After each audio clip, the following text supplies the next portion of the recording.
Each year, Microsoft Research hosts hundreds of influential speakers from around the world, including leading scientists, renowned experts in technology, book authors, and leading academics, and makes videos of these lectures freely available.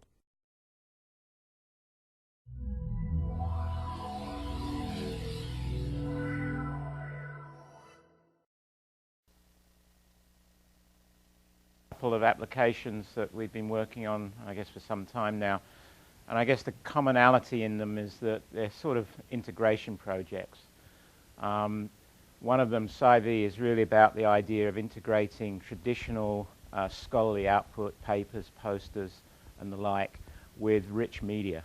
The second one really is about integrating data and the literature in ways that we've begun to see here today. And so I'll just give you, and that's called sort of BioLit, but it hooks into our sort of test bed for all of this is the protein data bank, which we just saw actually, which is a large database of macromolecular structural information that's used quite heavily. So here's just the basic SciVee interface, and I wanted to show you just a sort of idea of how this works. So what happens is, well, my original notion was that a paper would come out, the graduate student who was the primary author would be very excited, they would flip open their laptop and they would make a video presentation about the paper that sat somewhere between the abstract, which you could consume in a minute, versus reading the whole paper, which takes about 3 hours. So that's not quite what happened, because the PI got involved in all of this, and it became a major production, and in fact it hasn't sort of worked quite as well. And I just want to show you what it looks like. You can't actually hear him speaking, but here's just one aspect of it. And what you do on the website is you actually synchronize the rich media stream with the paper itself. So essentially, as he's talking about various parts of the paper, that's what pop up on the screen. And you can essentially do that. Or you could just, in fact, be reading the paper, and you get to a certain point in the paper, and you don't actually understand what's going on. And so you click on the paper, and up pops the author and starts telling you explicitly about that part of the paper. So that's the sort of idea there. Actually, I have to confess I was not prepared for this. But and then the other thing that we do is, say, for example, we do conferences. So we just did a marine biodiversity conference in Aberdeen, and so what happens there is we essentially work with a conference to do bulk uploads of their materials, and then we essentially organize that and effectively do the same kind of thing. So at this particular conference, they didn't have posters. Everything was a video abstract.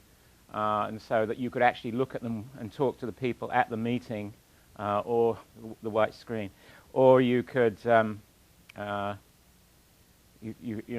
could upload and look at them later. So that's for whatever reason not working. All right, so let me just go on to something else. Oh, actually, let me just finish saying what I was saying about that. So where we're going with all of this is the last thing, which is actually, I won't dare demo, but is actually we're testing right now in beta, and that is the idea of what we call podium capture. And so when a lecturer goes, as I do, go into the lecture hall, in my pocket I have a smartphone and I walk in with my laptop, but in the room itself, it's not a room like this, I have no capability to really record that lecture, except I have those ingredients in my pocket. So using the smartphone and using my laptop, I can actually change the slides and record my presentation as a podcast on my smartphone.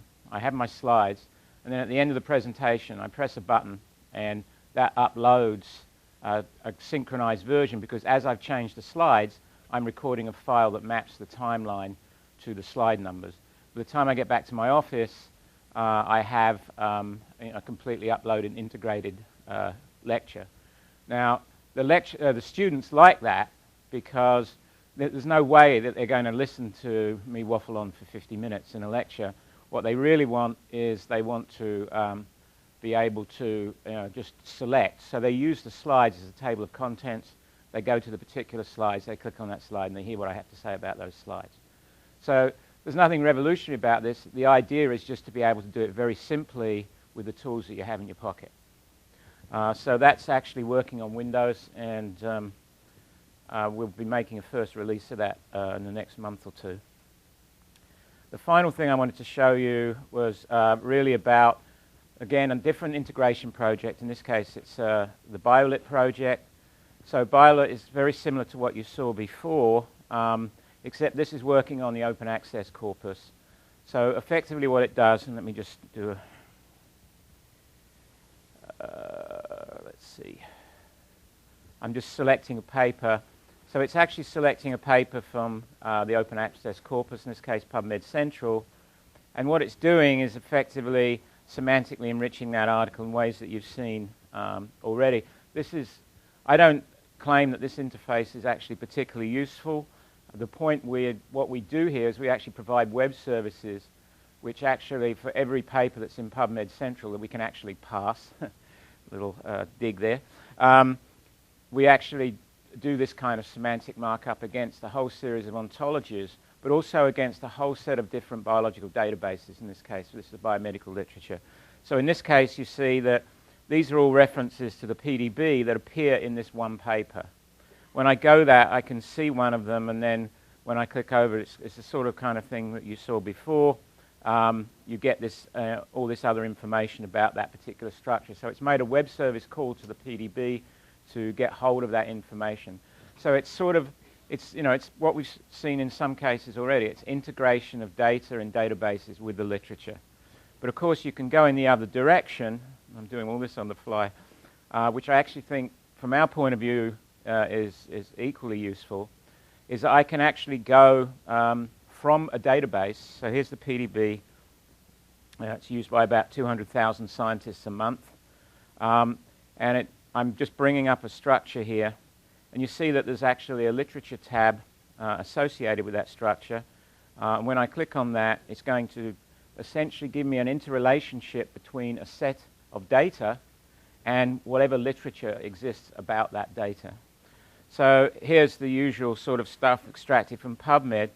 But where it gets interesting is when you come down here, and what you see, what it's done is it's extracted from the open access literature what it can ascertain about that set of data. So wherever that data set is referenced in the literature, it pulls that reference. And you can see that all of these papers I've actually, and you can get all the figures and that sort of thing from those papers. Why is this important? It's important because even the people who actually deposited this data have no idea how it's used. And they can't get it from ISI or anywhere else because quite often the data set is used, the database identifier is in the paper, but the data set itself is not referenced. So there is no connection through the normal citation mechanism. So by extracting that, we actually tell authors of their own structures how people have been using their data. And what we then do, which is shown farther down, is what we look up is we say, well, okay, this structure exists in this paper. But what other structures exist in this paper? And how often does that happen? So what you're doing is you're actually making and learning associations between data elements by virtue of their existence in the literature. And the authors also learn a lot about, I mean, there's noise in this, okay? But authors generally learn a lot about how people are using and how these things fit together. And quite often that leads to new studies based on their own data set that they wouldn't have otherwise encountered. So these are sort of the basic ideas of integration between databases and the literature. And I hope to see much more of it. So that's it. Thank you.